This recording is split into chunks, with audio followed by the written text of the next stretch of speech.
लगती हैं। रीजन क्या है? क्योंकि वहां से अच्छा रेवेन्यू आएगा। तो ईस्ट इंडिया कंपनी बनाई गई आनन फानन में अंग्रेजों के द्वारा, चूंकि अंग्रेजों ने शासन के लिए, इसलिए अंग्रेजों की बात करेंगे। बाकी यूरोप में तो बहुत सारी कंपनियां आई, वो सब चली गई, यहाँ की प्रतिस्पर्धा से बाहर हो गई। तो ईस्ट इंडिया कंपनी आनन फानन में बनाई गई और उसको अधिकार दिया गया कि जाइए भारत और भारत का शोषण कीजिए, आपको पूरा राइट है, आप ही का है ना। उनको पूरी के पूरी तरीके से चार्टर के तहत कि ये क्षेत्र में आपकी मोनोपोली है और अपने हिसाब से चलाइए। देखिए ये पूरी प्लानिंग थी, चाहते तो और क्या प्राइवेट, आपको भी मैं पढ़ाऊंगा पूंजीवादी अर्थव्यवस्था, है ना, समाजवादी अर्थव्यवस्था और मिश्रित अर्थव्यवस्था। आप सिर्फ एक कंपनी को पूरी की पूरी मोनोपोली दे रहे हैं ताकि वो कंपनी पूरी प्लानिंग के साथ उस कंट्री को पूरी तरीके से खोखला कर सके। आप 10 कंपनियों को नहीं दे रहे हैं, आगे वाली कंपनियों को मना ही कर दे रहे हैं, क्योंकि आपको पता है कि एक कंपनी रहेगी तो प्रतिस्पर्धा का अभाव रहेगा और बड़े अच्छे फोकस्ड तरीके से ये काम कर पाएंगे किसी भी कंट्री को कैप्चर करने में। पूरी की पूरी साम्राज्यवादी सोच थी, पूरी की पूरी प्लानिंग के तहत अंग्रेज भारत आए थे कि भारत को पंगु बना के जाना है किसी भी कंडीशंस में।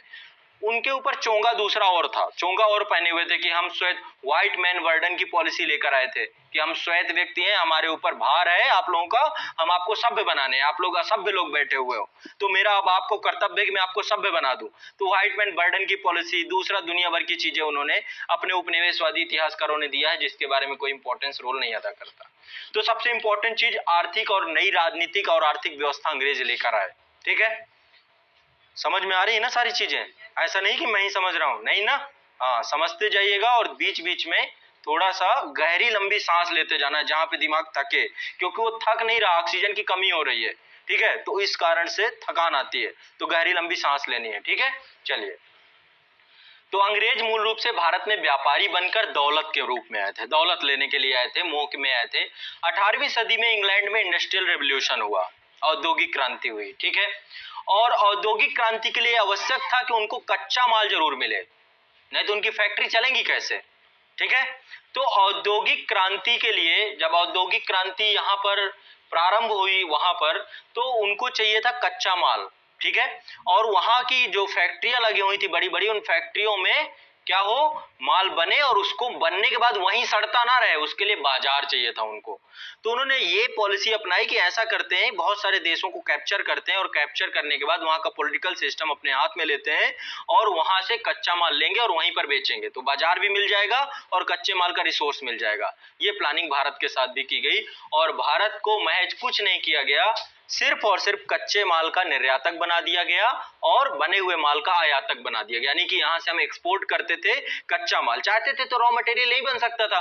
भाई आज खुद सोचे, आज भी वही हालत है। आज को आपको लग रहा होगा कि हालत अच्छी है, नहीं, आज भी भारत की वही कंडीशन है। आज भारत का जितना लोहा है जापान जाता है, चाइना जाता है, आप लोहे का क्यों नहीं, भारत में स्टील प्लांट बड़े बड़े लग रहे हैं, क्यों? वहां से हम, यहां से कच्चा लोहा जाता है, वहां से प्रोसेस्ड स्टील आता है, उससे यहाँ पे मैन्युफैक्चरिंग हो रही है, यहाँ से कारें बन रही है, सब कुछ बन रही है। इतना बड़ा ऑटोमोबाइल सेक्टर आपके पास है, सब कुछ है, लेकिन आप पूरा का पूरा कच्चा लोहा, कब तक रहेगा कच्चा लोहा आपके पास, कब तक रहेगा? उसकी एक लिमिट है ना। लेकिन देश के अंदर ऐसे डेवलपमेंट नहीं है, हमारे यहाँ पे इनोवेशंस नहीं, हमारे यहाँ पे टेक्नोलॉजी नहीं, हमारे यहाँ पे है तो बड़ी महंगी है, तो बहुत सारी चीजें देश के साथ हैं। तो आज भी हम यही काम कर रहे हैं, कच्चा माल दूसरे देशों में भेज रहे हैं, वहां से बना बनाया खरीद रहे हैं, ये काम अभी देश में चल रहा है। तो अंग्रेजों ने भी इसी पॉलिसी को अपनाया और आज भी चूंकि देश में कुछ अंग्रेज हैं तो ये पॉलिसी अपना रहे हैं।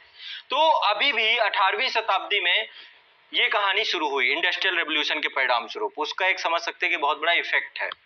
औपनिवेशिक शोषण की नीति थी इनकी, जिसके तहत इंग्लैंड के उद्योगों को कच्चे माल की आपूर्ति की गई, उद्योगों के द्वारा निर्मित वस्तुओं को भारत के बाजार के रूप में प्रयोग किया गया। इसके अलावा किसानों से कहा कि एक काम करिए, आप लोग खाद्य फसलें मत उगाइए, आपको नगदी फसलें उगानी पड़ेंगी।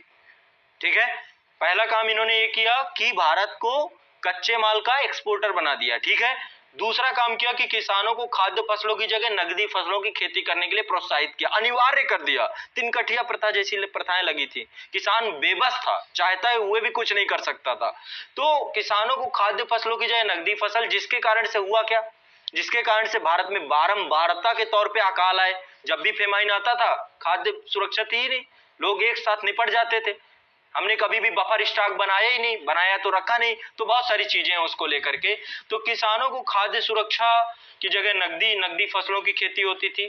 ठीक है, भारत को ब्रिटिश साम्राज्य का स्थायी कॉलोनी बनाए रखा इन्होंने। ब्रिटिश पूंजी